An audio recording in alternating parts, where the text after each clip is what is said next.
Bonjour à tous, chers élèves de deuxième année. Aujourd'hui, nous allons chercher les fonctions réciproques de fonctions qui sont bijectives. Première étape, poser f de x égale y. On isole ensuite x. Donc, on regarde quelles sont les opérations, comme on résout une équation, mais attention, petit piège, lorsqu'on a une parabole, ce n'est pas bijectif. Ça veut dire que quand on passe à la racine, c'est plus ou moins la racine, mais il faut regarder le domaine pour savoir si c'est plus ou si c'est moins. Ici, on regarde qu'on va partir des négatifs. Il faudra donc garder la version avec un moins devant la racine. Donc la parabole, elle n'a pas à chaque image une seule préimage.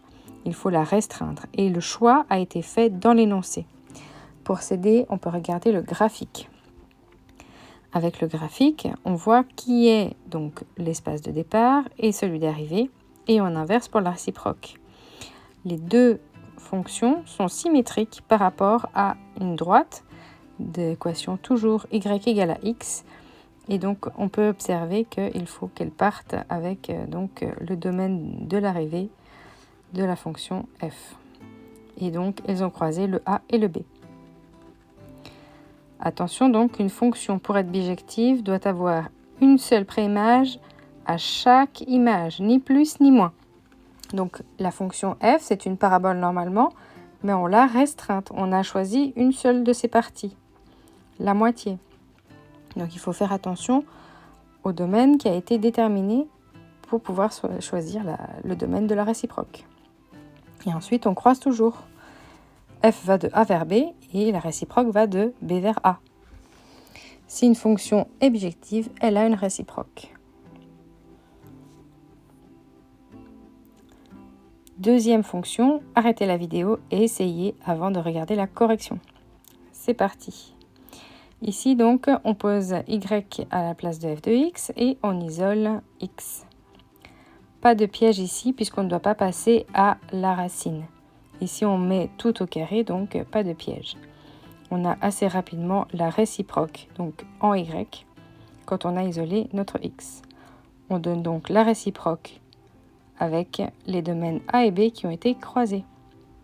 N'oubliez pas, encadrez votre réponse pour être sûr de bien la localiser et être très clair dans votre rédaction. Donc attention, la parabole, on doit enlever une partie. Et toujours cette symétrie avec la droite y égale à x. Arrêtez la vidéo et essayez la troisième. C'est parti pour la correction. Ici, la fonction est bien plus simple. Ça ira plus facilement.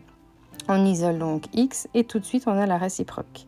Les domaines sont croisés mais c'est un peu égal. Ici on avait la même chose, le même domaine au départ et à l'arrivée, R, pour les deux.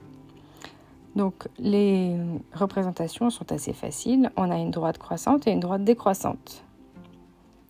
Il y a quelque chose d'important à se dire. À chaque fois qu'on a une droite, à chaque image on a bien sûr une préimage. Pas plus, pas moins. Donc ce qu'on va dire, c'est que tant que ce n'est pas une droite constante, c'est-à-dire les droites croissantes ou décroissantes, elles sont toujours bijectives. On ne doit pas modifier les domaines et elles ont donc toujours une réciproque qui est aussi donc une droite. L'exercice n'est pas terminé, nous n'avons fait que la moitié. Il reste encore les fonctions donc 4, 5 et 6. Entraînez-vous. Toutes les réponses sont dans le corrigé. Si vous voulez une autre vidéo, n'hésitez pas à me le dire. Belle révision à tous!